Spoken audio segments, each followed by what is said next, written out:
ఫణేంద్ర, పంచమి ఇలా మాట్లాడుకుంటూ ఉంటారు. పంచమి ఫణేంద్రతో ఇలా అంటూ ఉంటుంది. ఆ కరాలి మోక్షని సొంతం చేసుకోవాలని చూస్తుంది. నన్ను తప్పించి ఎలాగైనా సరే మోక్ష సొంతం కరాలి కావాలనుకుంటుంది. ఎలాగైనా సరే కరాలిని మనం దెబ్బ కొట్టాలని చెప్పి అంటూ ఉంటుంది. ఆ మాటలకు ఫణేంద్ర ఇలా అంటూ ఉంటాడు. మనం ఆ మేఘనని గట్టిగా పట్టుకొని అడిగితే ఆ కరాలి ఎక్కడ ఉందో చెప్తుంది అని చెప్పి అంటూ ఉంటాడు. ఆ మాటలకు పంచమి అయితే అంతకన్నా ముందుగా నేను ఇప్పుడు మోక్షబాబుకి దూరం అవ్వాలి. దూరం అవుతూనే మోక్షబాబుని కాపాడాలి.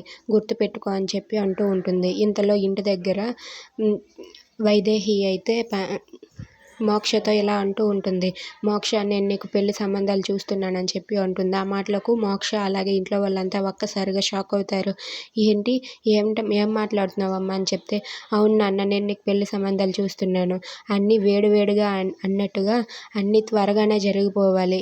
నువ్వు కానీ కాదన్నావంటే నేను చచ్చినంత ఒట్టే. నువ్వు కాదంటే నేను చనిపోవడం మాత్రం ఖాయం అని చెప్పి అంటూ ఉంటుంది.